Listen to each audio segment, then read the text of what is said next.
Today, I'll show you how to successfully grow an epipermanent Grow N'Joy like a boss. Like the Grow N'Joy behind me here, I'm going to take you step by step and show you all the things I did to get my plant looking like this. In this video, I'll give you step-by-step instructions that show you how to go from a small plant to a magnificent specimen that's thriving and looking like this and just standing up majestically like a boss. This right here is my N'Joy. She is towering over me. She's up there. That's the newest leaf up there. I mean, I'm here and all the way down there is the plant. She is glorious. She's one of the only plants that I've got that's still living in soil, but she is just absolutely fantastic.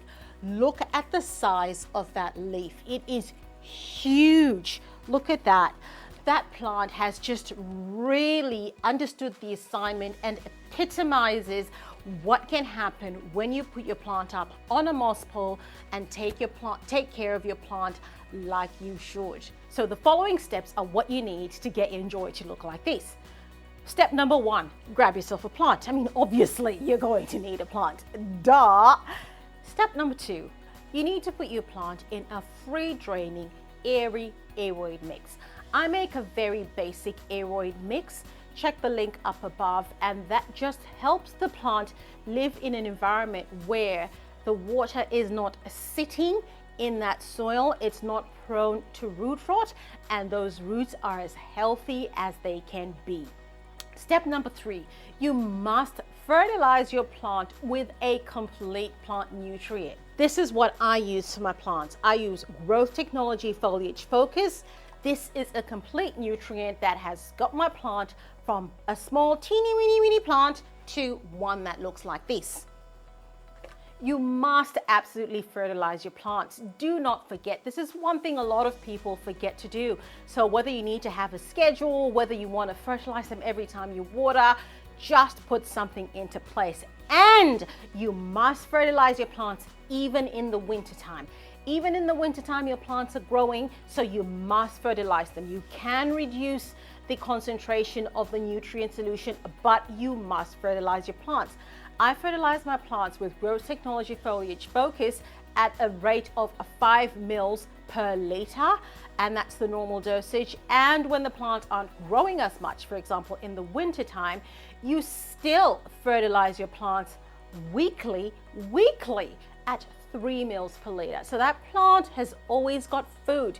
Your plant will not grow if it doesn't have food. So must give it a complete nutrient to get it growing and looking like this. Step number four, give your plants a foliar spray where you can. This is the foliar spray I use. It's a Growth Technology product. It's a foliar spray. All you do is prime up your spray and spray your plants like that. And the plant is absorbing nutrients through the leaves. So not just through the roots by watering, but you can actually spray it like this and it will absorb that nutrients through the leaves and your plants will grow faster.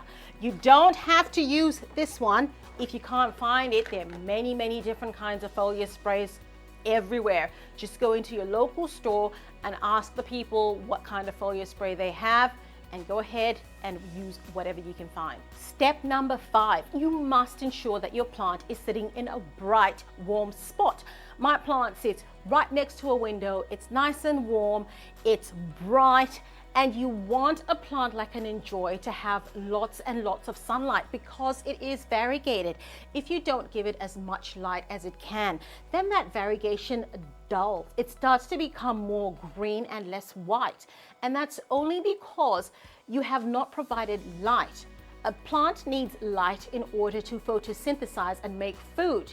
And it photosynthesizes using the green parts of the leaf. Not providing enough light, the white parts of the leaf are going to be commanded to turn green so that the plant can make more food, because that's what it actually needs. It doesn't need to look pretty, it needs to eat. So you must make sure that your plant has got adequate light to maintain that gorgeous, lovely variegation. If your home is not as bright as you would like it to be, or the seasons have changed, it's now winter, you really must supplement your lighting for your plant and give it a grow light. I use grow lights like this. This is my mother grow light here. I turn it on, I put it next to my plant, and my plant is receiving the light that it needs to keep looking its gorgeous variegated self. Check out the video that I made about my mother grow light in the link above.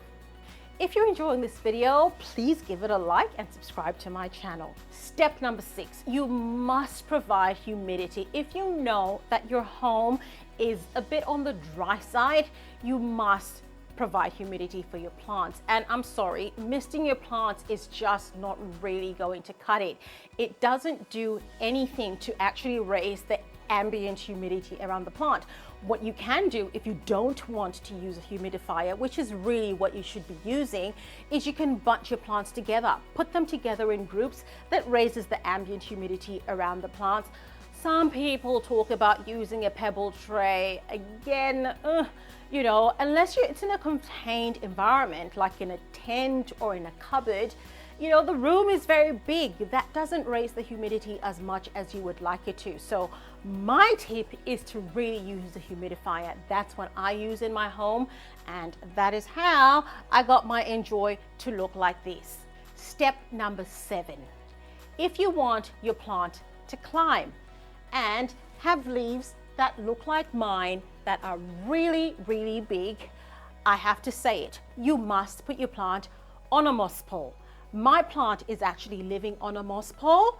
If I turn it around, you can see that the back there is a moss pole. It's living on one of my plastic backed moss poles, and it is really happy there. You can see some of the area roots, well, at least I can see anyway. I don't know about you. I can see the area roots in there.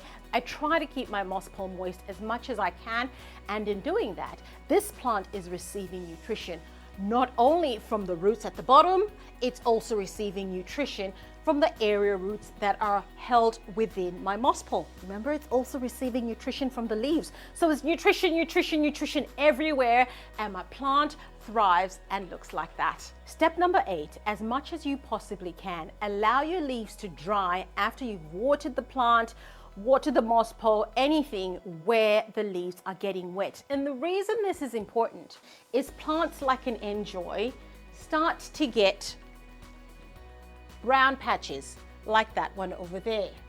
And that brown patch is really just because you've got that moisture that's sitting on the leaf, evaporates on the leaf, and that is what happens. So a plant like this, it's really impossible to dry off each leaf manually by hand. So sometimes when I'm being really good, I'll just put a small fan in front of the plant, and that sort of helps get rid of those residual water droplets that might be left on the leaves. So that's, you know, you don't have to do it, but if you want your plant to look pristine, then I certainly recommend that you dry off your leaves. I can guarantee that if you put all these steps into place, you too can grow a plant that looks like mine, whether trailing or climbing. The choice is absolutely yours. This is an N'joy moss pole. Have you seen my N'joy moss wall? I've created a moss wall that's this wide and looks absolutely fantastic. See how I did it in the video coming up next. I'll see you there.